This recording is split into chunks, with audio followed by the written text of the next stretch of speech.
这边3个好。这礼拜过得好吗？好。啊，看起来不太好，是不好还是累啊？刚刚有第一节没有读到哈，第一节啊，凡事都有定期，天下万物都有定时，生有时，死有时。今天主题叫做万事都有定时，我们要从2个面向来切入。第一个面向是人的定时，第2个面向是大自然的定时。首先从第1节开始，凡事都有定期，天下万物都有定时，生有时，死有时。这段经文是在讲日光底下没有新鲜事。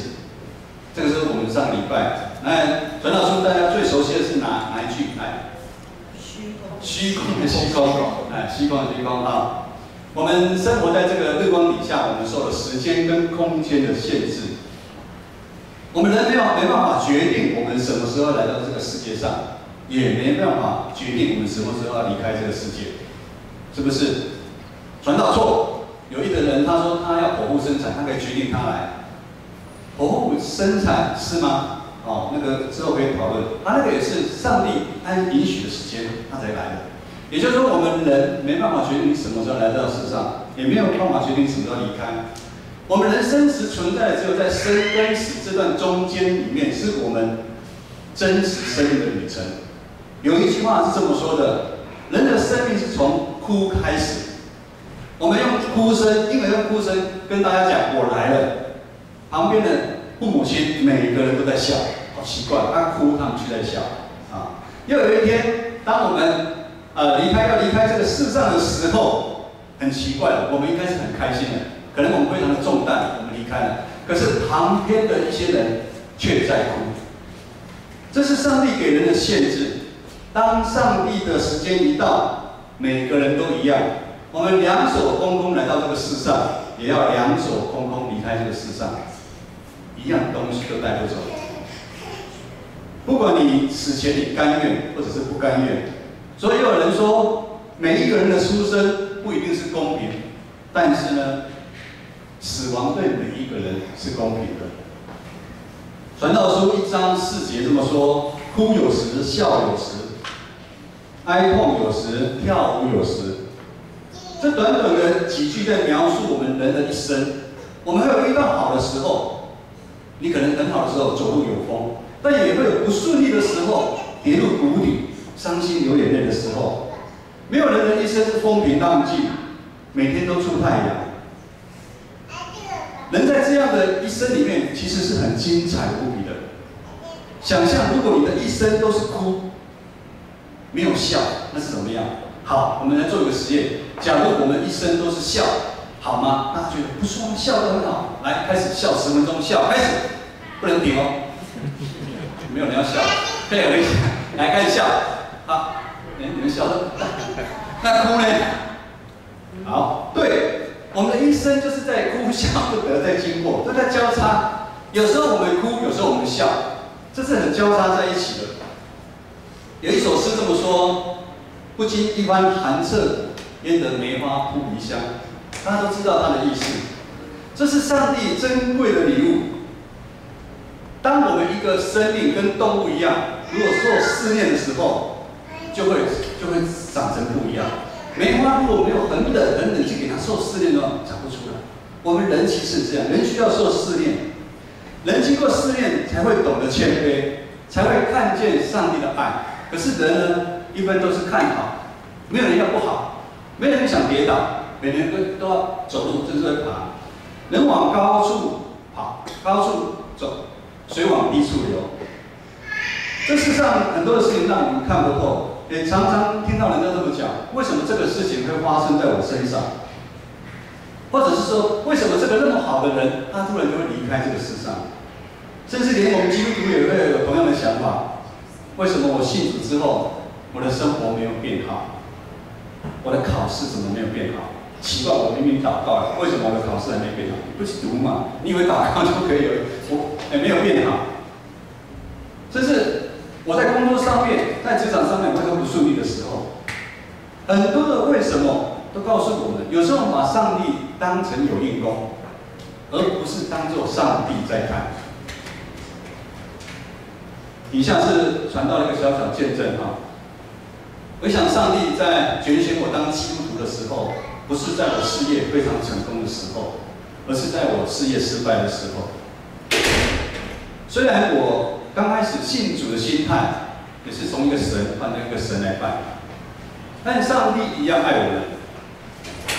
上帝怎么爱？上帝爱到就是在我信主大概几年之后，我在马传道剩下唯一的房子还没卖掉啊。这在一般人来看，你这个信主真的很没见证，才信主没几年，你应该是要去转运的，怎么反而把房子卖掉？但是如今回头来看，凡事都有上帝的时间。也因为房子卖掉了，我们才有旅费啊，跟了新店行道一些弟兄姐妹去韩国的祷告山，开启了我们信仰的眼界。也因为这样子卖掉我们这处房子，我们又多了一个挚爱。那在9个月的时候，他也跟我们去一样去耶路撒冷。那当初耶路撒冷去的时候，有博院的爷爷阿嬷，还有宝玉姐，我们是来到建城才知道说，曾经那么多年前，我们竟然一起去同一个团去以色列，我们竟然不知道。第二，当我一无所有的时候，我就会不再靠自己的力量，我学会把自己的双手把它张开，放手让上帝来带。当我在抓紧的时候，但是我不是在靠自己的。当我在抓紧的那一刹，我是抓住上帝的手。在这10几年的当中，上帝透过很多，把我生命当中的棱棱角角把我磨掉，让我的内心不断的汰旧换新。等到第3，我就觉得原来一切都是上帝他在磨练我，他在认可的时间里面，他呼召我当传道人。各位弟兄姐妹，凡事都有定期，天下万物都有定时，生有时，死有时。这个年轻人可能不知道，在20几年前，应该20年前，有一个非常有才华、有形象、很好的一个歌手，就在一个晚上就出车祸，就离开，31岁。你们知道是谁吗？这个都有年纪的，会讲张雨生都有年纪的。他在当时他的歌《我的未来不是梦》，鼓舞了非常多的人。你看大家都点头。心鲁，你有那么年纪那么大吗？你有听过张雨生啊？你也有哦。他最红的时候才31岁，他就车祸来离开，很多人非常的惊讶不舍。传道为什么会特别讲张雨生？因为传道是跟张雨生同一篇路啊，我们是港配啊，当兵的时候我们是同一批的，所以传道我特别去注意到，张雨生他是原住民，他也是基督徒。发生这么多这样的事情，教会很奇怪，为什么这么好的人会离开？可是我们换个角度来讲，这难道不是上帝美好的旨意吗？张雨生已经完成他在世上的任务，甚至这么说，在张雨生他往后的岁月没有沉沦下去的时候，上帝就把他招离开。上帝在他最美的时候，大家你20年之后，大家还纪念着他的时候，把他招走。凡事都有定期，天下万物都有定时，生有时，死有时。再讲另外一个例子，大概在大概在10年前，突然有一个名字出现，他的名字叫做郭台铭。在10几年前，其实很少人听过这个名字，就突然间他就出现了。为什么会出现？因为他打败了王永庆，成为台湾首富。可是，在他欢庆他成为首富的时候，也发生了一件事情，跟着他一起打拼的太太罹患了重病，得到癌症。他有好几百亿的美金，可是他没办法救他太太的命。在2、3年之后，他也花了非常多的钱，甚至把他弟弟送到大陆去医治，他的弟弟也过世了。生有时，死有时。很多的时候，我们的生命都掌握在上帝的手里，不是你有钱你就可以来控制生命，这个是没办法。也当这个事件之后，很多的台湾人才开始有点意识到，钱不是万能的。因为那阵子的台湾机因卡巴，大家都向前看。其实现在何尝不是呢？在台湾的教育制度底下，很少带我们去了解生跟死的问题，探索生命的本质到底是什么。我想没有人跟我们在课堂上讲说生命的掌权者是谁，一定有的人说政府官员、有钱人，或者是黑道老大掌握了我们的生命。其实不是的，真正掌握我们生命是那创造宇宙万物、掌握时间空间的上帝。人性的骄傲永远无法了解上帝的心意。为什么坏人会活着，而且好人却死？当遇到无法理解的部分，我们焉然不认输。这就是我们人的有限。我们人都想超越上帝，甚至想做上帝。我们再来看大自然的定时。诗篇90篇1到2节这么说：主啊，你世世代代做我们的居所。诸山未曾生出，地理世界里未曾造成，从亘古到永远，你是神。上帝不只掌管时间空间，上帝又超越时间空间的限制。上帝不只掌管人，上帝也掌管大自然。这阵子台湾的天气非常的不稳定，不应该说是台湾，全世界的天气都非常的不稳定。前阵子台湾很久没下雨，每个水库都缺水。我们自己教会我们祷告会，我们有迫切为这个祷告，感谢主，可能听台湾5%的基督徒祷告吧，甚至其他人可能都希望下雨。上天就下雨了，每一个水库都吃得饱饱的，大家非常的开心。可是呢，接下来发现，台湾这小小的岛屿，我们北部出太阳，热死。可是南部呢，中南部的雨下得太多了。我们不是求雨吗？我们希望上帝把水库装满，可是水库那个水下太多了，造成了淹水，很多动植物都被淹死了。这样的状况几乎连连重复在发生。渺小的人，我们没办法了解天气变化的运作。当我们习惯住在都市的人，不小心忘记上帝会创造万物大自然的奇妙。普遍大家也很习惯，大自然就是这样子啊。一部分是大家没有兴趣，大部分是大家不愿意放多一点心思在上面。你也花多一点心思在哪里？我手机没了手机、3C，甚至人都没兴趣了，何况是大自然？不了解大自然为什么会有春夏秋冬？我昨天在上基要真理班的时候有个阿嬷分享。他孙子回来的时候，他从小他都会用鸡腿给他吃，那个他都很喜欢吃。可是他这个阿嬷他用鸡腿给他吃，他就把鸡腿里面的骨头拿掉，然后给他吃。有一天就开始长大了。有一天他爸买一个鸡腿，我要吃鸡腿饭，他给他吃，他就跟他爸讲，我不是要这个鸡腿，我的鸡腿饭里面是没有骨头的。弟兄姐妹。这是发生在现在的事情，不是讲假的甚至很多人芭乐，喜欢吃芭乐的人请举手。大家都不喜欢。你们都配合一下，我们那么严肃，想传道书很严肃的芭乐，好吃芭乐。早期重庆我们这年代，你跟我同年代吗？我们这年代吃芭乐，没有人再把籽拿掉的啦。秋霞有把籽拿掉的没有？因为以前的芭乐是软的现在芭乐呢，没有人在吃籽嘛，对不对？可能你从小吃的芭乐没有籽，你会以为芭乐没有籽，真的真的会这样。大自然有春夏秋冬，这四季当中很多的花花草草在开花结果，你有注意到吗？四季的中间，每一样的动物，它都定时他们在做他们该做的事情。太阳也是早上升起，晚上下山。晚上的时候呢，月亮就出来。在晚上里面也有很多的动植物，它们出来活动。万事都有定期，天下万物都有定时，生有时，死有时，但人却把它当作是奇怪。现在科技、医疗、网络的进步，让人觉得没有什么是做不到的，人定胜天。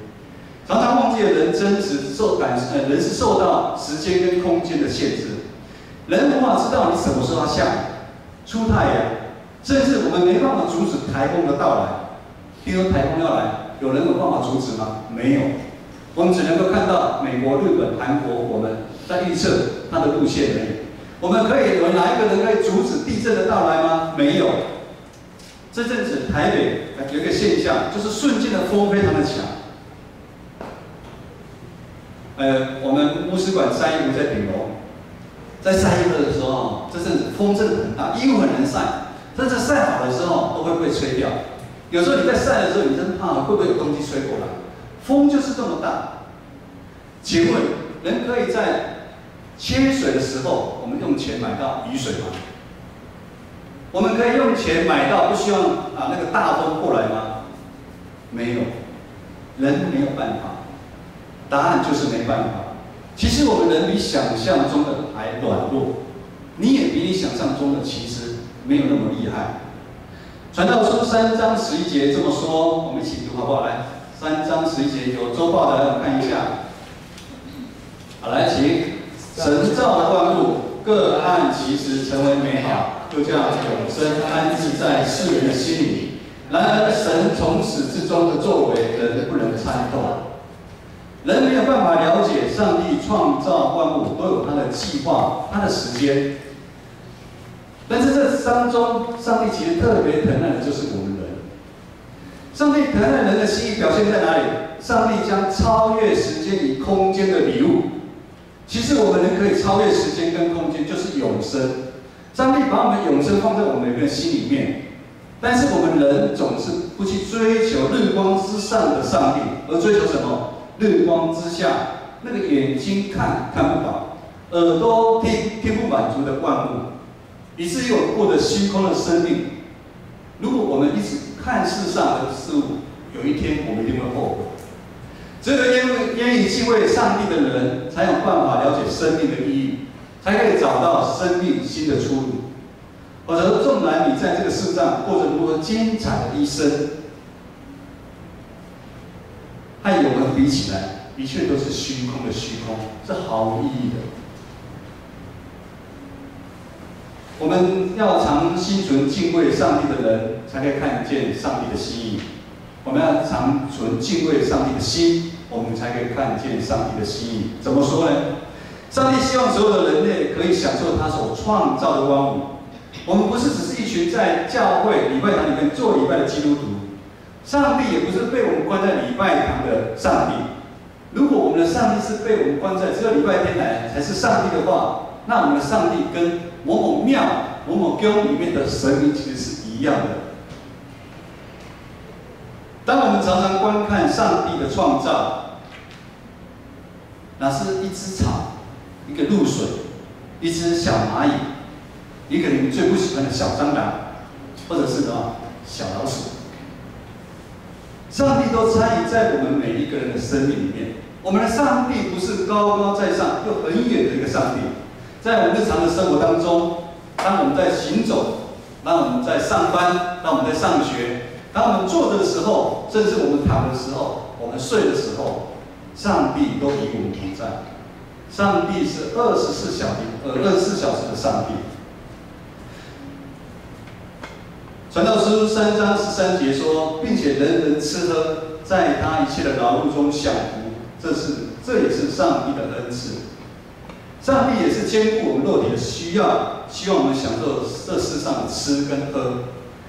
甚至现在的科技、医疗、网络发达，3C 产品都是上帝给我们人智慧来创造的，来发明，让我们可以欢喜来过日子。就算上帝给了张雨生有那么美妙的一个声音，让那个时代的人，甚至现代人都还怀念他，欢欢喜喜。我们这个早期的，我们都属于阿吉阿北这个，我们这种怀念邓丽君的歌声，有没有？你毅力有了哈。邓丽君的歌声就是很多，你一个时代有很多的歌星，很多的唱歌，可是他的生命会展现出他的歌声是跟人不一样的。邓丽君的歌声为什么可以抓住那么多人？因为他愿意付出摆上。怎么说？在我们那个年代有战争，他愿意受军方的邀请，到最前线里面去鼓舞那些阿兵哥。我记得有一次在我们村庄的时候，我那时候还很小，我们村庄就有阿兵哥，很多阿兵哥在那边，我就很惊讶，什么邓丽君不是要来吗？后来邓丽君怎么出场？他一边唱歌一边出场，他穿着军服出场，感动了好多阿兵哥，一看到都在哭了。因为在那个年代，其实通讯也不方便，其实在前线的阿兵哥有可能会回不了家，所以大家都会纪念着他。上帝也让我们生活越来越富裕，让我们享受美食，但是一切都需要有节制。我们用3C 的产品也要有节制，才会让我们在用的时候很欢喜跳舞。当我们被这些3C 产品控制，或者是美食控制，或者是被金钱控制的时候，我们会啼哭我们会哀哭的。我们哀哭为什么？我们让这些控制。上帝爱人的心意，帮助我们不会受日光底下东西的控制，而却透过他所造的日常点点滴滴，帮助我们经历那从天而来的喜乐跟满足。人真实的喜乐是从内心反溢出来的，不是靠你有多少钱，不是你在怎么样的工作场所，甚至你开怎么样新的跑车。讲到跑车，大家最大的新闻就这2天，跑车就在自强隧道里面撞坏了。住什么样的豪宅，考取什么样的学校，而是在我们日常当中我们经历，而是在我们每天的小确幸里面，我们去经历我们的神。传道的小女儿子爱，小学5年级，她常常喜欢用纸张，纸张。折纸球，这样折，他喜欢折这样折一个跟棒球一样然后胶带连起来，折很多然后他喜欢要我跟他丢过来，我丢给他，他用棒来挥，很开心他常常会自己创意很多玩的方式然后找妈妈找爸爸去玩。就在这个玩的当中，亲子之间的情感就满溢出来。在那个玩的那个当中，我们的喜乐，我们的满足，我们不会去想时间跟空间的问题。这就是上帝赐给我们永生的一个概念。当我们在教会服事的时候，当礼拜五我们看到敬拜团这些大哥哥大姐姐们上完班赶过来，一边吃东西，然后完之后就上来服事。我想在服事，他们越服事越投入的当中，他们越能经历上帝永生的盼望，永生的喜乐。我想他们在服事很甘心乐意服事，他们不会想说时间怎么弄，还没过，因为没有人逼他们来。其实这是概念。常常在我们身边的时候，我们参加夏令营的时候，很开心的时候，你会去想到时间空间的问题吗？不会，你不会。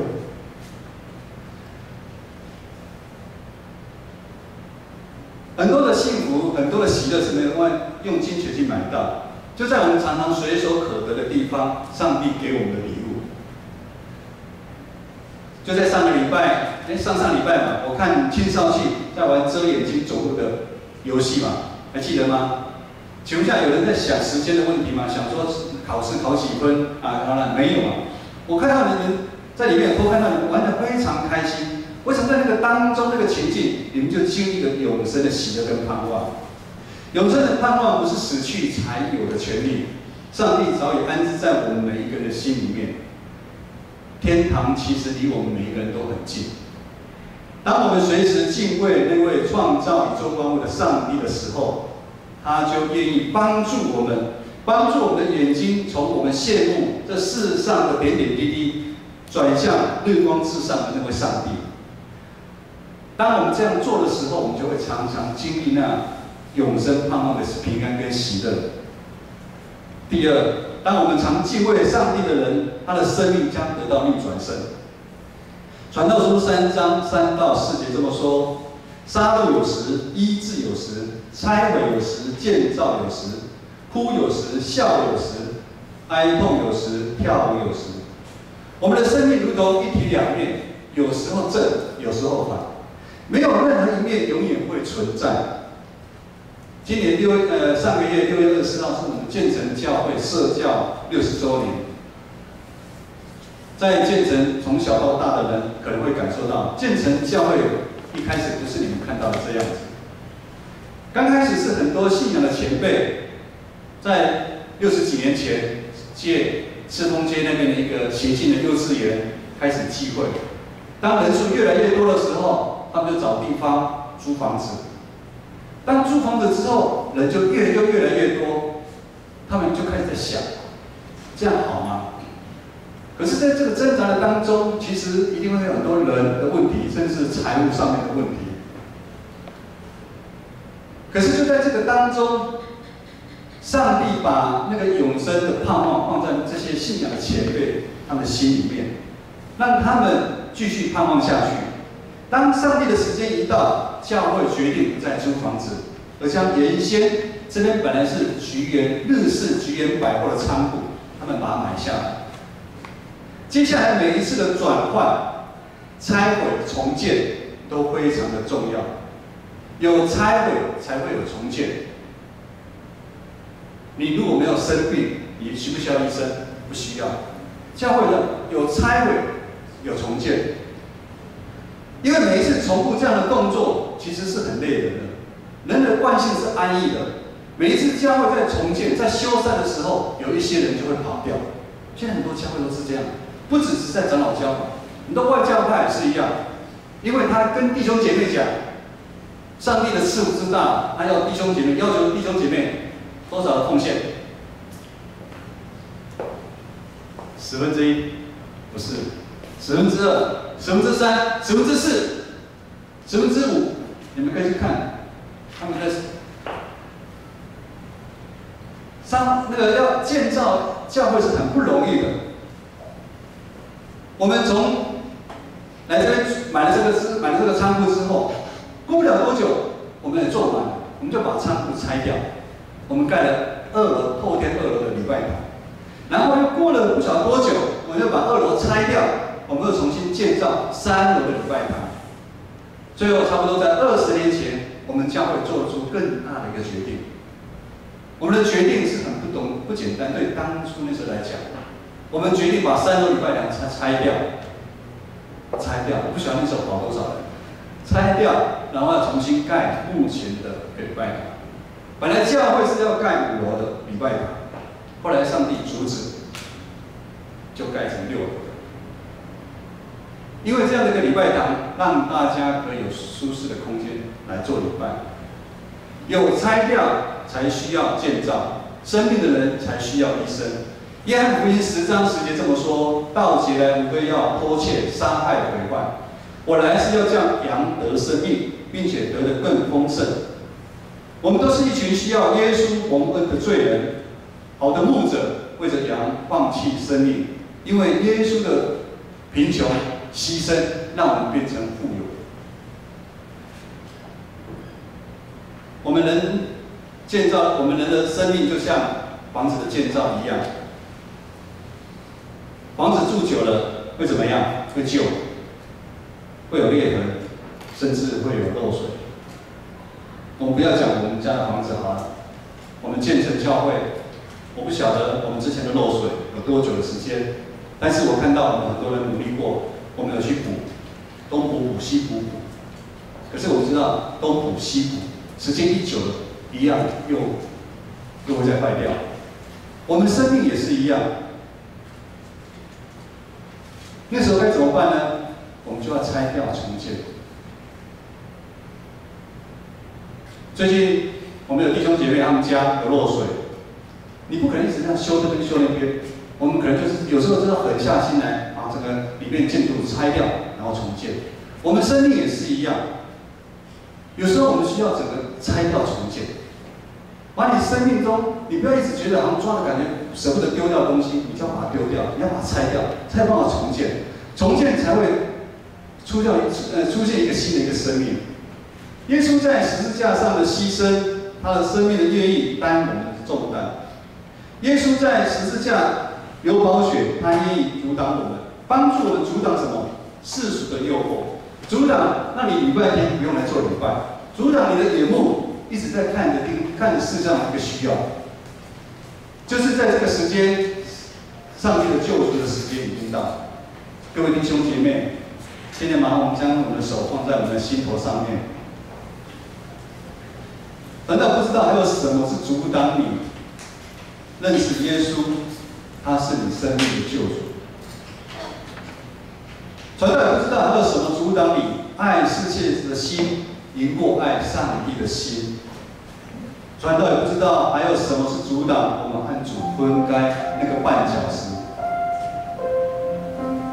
如果有的话，传道要奉主的名宣告：愿神医治、建造、欢喜、和好，盼望的灵临到我们每个弟兄姐妹，愿意存敬畏他的心的人的身上。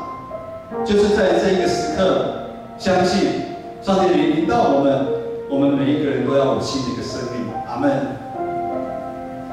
今天也是教会开拓主日，可能你会说，中会所定的开拓主日跟我有什么关系？凡事都有定时，一个教会会开拓，一个教会会从租的变成买的，会从买的在做转变，都有上帝美好的一个旨意。我们所属的长老教会台北中会有100间的教会，目前有6间的教会，它叫做支会。所谓的支会，就是它没办法独立负担这个教会的日常的运作，甚至教会的传道人的谢礼，他们可能都呼不出来。我跟牧师之前在深耕教会服侍，他也是这样的一个教会，他需要众教会，需要中会的帮忙，可以让传道人可以安心的在那边服侍。今天是中会的开拓主日，希望弟兄姐妹可以参与国度的一个建造。我们不是只是我们建成教会啊，我们这边盖了那么漂亮的礼拜堂。我们在中会里面，我们要知道，在基督耶稣里面，我们都是肢体，我们都是一起的。因为我们建成教会的弟兄姐妹常存敬畏上帝的心，让我们在上帝里面享受丰盛的生命。我们一起来唱这首歌，请起立。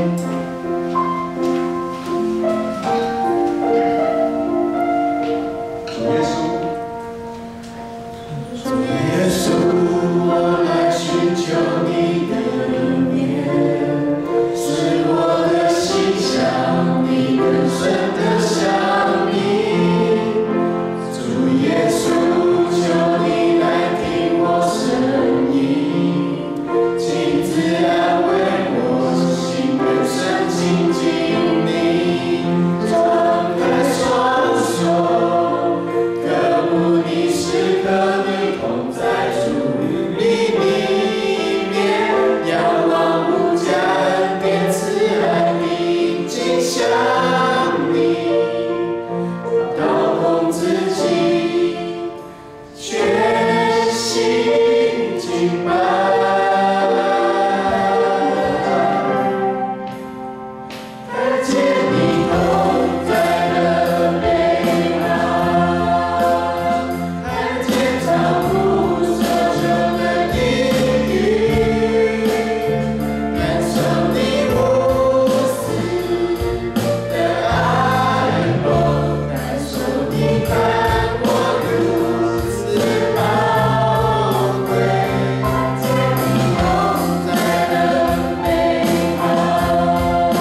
召集弟兄姐妹来到你的圣殿。主，你知道每一个人的心怀意念，因为你是创造宇宙万物的主。我们的所作所为，我们的所想的，都不能逃过你的眼睛。愿主你的怜悯，愿主你的安慰，临到我们的弟兄姐妹。愿你医治的灵也移到我们的弟兄姐妹。